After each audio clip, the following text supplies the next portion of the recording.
இன்றைய வசனம் 2 நாளாகவும் 16ஆம் அதிகாரம் 7ஆம் வசனம். அக்காலத்திலே ஞானதிருஷ்டிக்காரனாகிய அனானி யூதாவின் ராஜாவாகி ஆசாவின் வந்து அவனை நோக்கி, நீர் உம்முடைய தேவனை கர்த்தரை சார்ந்து கொள்ளாமல் சீரியாவின் ராஜாவை சார்ந்து கொண்டபடினால் சீரியா ராஜாவின் ராகம் உமது கைக்கு தப்பி போயிட்டு, மிகவும் ஏராளமான ரதங்களும் குதிரை வீரருமான எத்தோப்பியரும் லூபியரும் மகா சேனையாய் இருந்தார்கள் அல்லவா? நீ கர்த்தரை சார்ந்து கொண்ட போதவெனில் அவர்களை உமது கையில் ஒப்பு கொடுத்தாரே. தம்மை பற்றி உத்தம இருதயத்தோடு இருக்கிறவர்களுக்கு தம்முடைய வல்லமை விளங்கப்படும்படி கர்த்தருடைய கண்கள் பூமியும் உலாவிக் கொண்டிருக்கிறது. இந்த விஷயத்தில் மதியில்லாத இருந்தீர். ஆகையால் இது முதற்கொண்டு உமக்கு யுத்தங்கள் நேரிடும் என்றார். கர்த்தர் மேலுள்ளதாக இந்த வசனம். யூதாவின் ராஜா ஆசான் இருக்கார். அவர் நல்ல கர்த்தருக்கு பிரியமான ஆள் தான். நல்ல கர்த்தருக்கு பிரியமா ஆலயங்கள்லாம் சரி பண்ணி இருக்கிறாரு. ஆனா ஒரு ஒரு ஒரு யுத்தம் வரும்போது கர்த்தரை சார்ந்து கொண்டு ஜெயிக்கிறாரு. யாரோ ஜெயிக்கிறாரு? எத்தோப்பியா ராஜா ஜெயிக்கிறாரு. ஆனா அதுக்கப்புறம் இப்ப இஸ்ரேல் ராஜா வரும்போது இவர் என்ன பண்ணிடுறாரு? இவருக்கு நகையெல்லாம் கொண்டு கொடுத்து சீரிய ராஜாட்ட உதவி கேட்கிறாரு. சீரிய ராணுவம் வருது. அந்த யுத்தம் முடிஞ்சு போயிருது. அப்போ கர்த்தரோட வார்த்தை வருது, நீ கர்த்தரை சார்ந்து கொண்டு போனா, நீ அந்த டைம்ல கர்த்தரை தேடிருப்பானா, அந்த இஸ்ரேல் தேசத்தை அந்த இஸ்ரேல் படை நீ ஜெயிச்சிருப்பா. இப்போ நீ கர்த்தரை சார்ந்து கொள்ளாம போனது மித்தம் உனக்கு இனி யுத்தங்கள் வரும் அப்படின்னு சொல்லுவார்.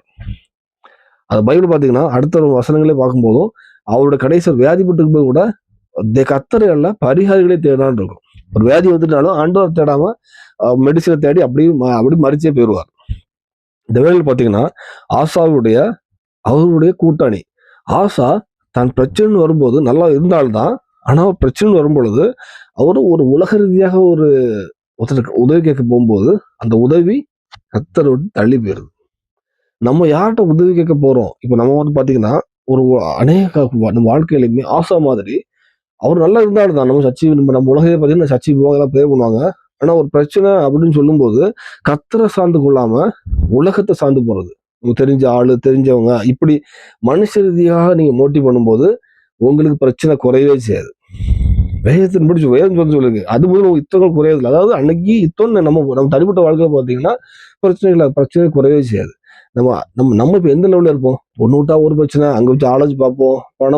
பணம் செல்வாக்கு பயன்படுத்துவோம், மாறி மாறி போயிட்டு இருப்போம்.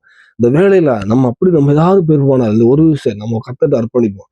நமக்குள்ள அவ்வளவு பிரச்சனையும் கர்த்தரால் ஜெயம் தர முடியும் விசுவாசிச்சு அவரை முழுமையா சார்ந்திருப்போமானால் கண்டிப்பாக கர்த்தர் உங்களுக்கு ஜெயம் கொடுப்பார். அந்த கர்த்தர் ஜெயம் கொடுக்கும்போது ஒரு சமாதானம் வரும், ஒரு இளைப்பாதல் வரும், ஒரு ஜெயம் உள்ள வாழ்க்கை வரும். கண்டிப்பா கொடுப்பார். அந்த வேதத்துல பாத்தீங்கன்னா அது ஆசா கடைசி வர அந்த ஒன்ஸ் அவர் வழி விலகின பிறகு முழுமை வழி விலகிறாரு. ஒருக்கா அது விலகினாங்க. அடுத்து மறிக்கும் போது கூட, வியாதியா இருக்கும்போது கூட கர்த்தர் எல்லாம் அடுத்த வசனங்கள் படிச்சீங்கன்னா அந்த அதிகாரத்தை பாத்தீங்கன்னா கர்த்தர் எல்லாம் பரிகாரமே தேடான் இருக்கும். ஏதாவது ஒரு பண்ணி குணமாக முடியுமா, ஏதோ ஒரு மெடிசின் அப்படின்னே ஆள் டைவர்ட் ஆயிடுவார். இந்த வேலையில நம்ம எந்த அளவுக்கு நம்ம தெரியாது. ஆனா ஒரு விஷயம் கர்த்தரை திரும்பும். உங்க பிரச்சனை எதுவாக இருந்தாலும் கர்த்தரால் மாத்திரம் சுகம் கொடுக்க முடியும்னு விசுவாசிச்சு முழு இறுதிட்டு வந்தீங்கன்னா உங்களுக்கு உங்க பிரச்சனை விடுதலை வரும். ஒரு சமாதானமா கற்றுக் கொடுப்பார். மேற்கொண்டு பிரச்சனை வராம இந்த பூமியில ஒரு சாட்சி உள்ள ஆசிரியர் வாழ்க்கை தருவார். அப்படி வந்தால் அது கத்த ஜெயம் தருவார். விசுவாசிங்க. பிரச்சனை அவங்க மேற்கொள்ளாது. இந்த பூமியில சாட்சி வாழ்க்கை தருவார். பல்லவத்துக்கு ஆயத்தப்படுத்துவார். அர்ப்பணிப்பும் தேவனுக்கு விஷயவராக அமையும்.